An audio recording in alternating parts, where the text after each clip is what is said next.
tuloy-tuloy ang Yes, investigation. but that's where people ask, what's the standard here? Because people have gotten used to, pagka sinabi ng presidente, nasa drug watch list yan eh. Yeah. It's Yeah. taken It's as like, a it's blacklist. confirmed. It's taken Yes. as ano. And then all of a sudden, you have a trusted lieutenant whose name is there. And all of a sudden, hindi, It's wala all namang ibig subject to sabihin ng drug validation. watch list. Yes, Wala pa parang namang ibig biglang sabihin ganon. yan eh. Oh, how do we read the drug watch list? On the one hand, it's like, yan na yun yung listahan. Tapos all of a sudden, Espenido is part of it. And all of a sudden, it's like, no, it's subject to validation. Ano ba talaga? Just to summarize, just as has been pointedly asked of Malacanang, hindi ba double standard yan? No, some names have been removed from the narco list. Some public officials whose names were there have been removed. And if you remember, the president himself apologized to some of them in the early part of his campaign. In the early part of his presidency, when these names came out and then he had it validated. But I think the president was just making a, there are intel reports against you. Prove to us that you are not part.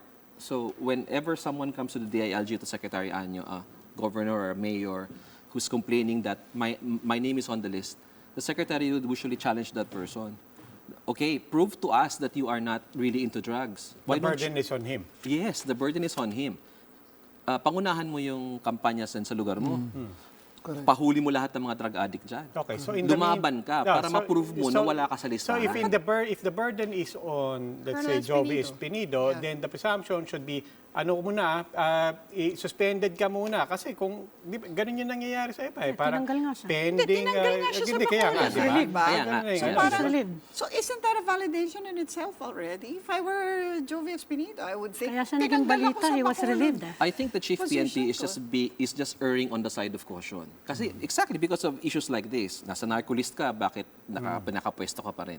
No, but the fact remains that until the validation is complete, no one can really say if he is into drugs or Yes, not. but if the reports are true that his name was actually there from as early as 2016, di ba? I mean, again, that raises questions of who knew what for how long na nandyan pala siya.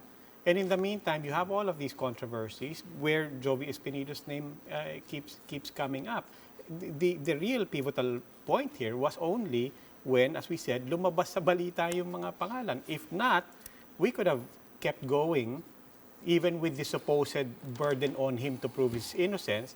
In the meantime, we could have kept going na nobody knew any better.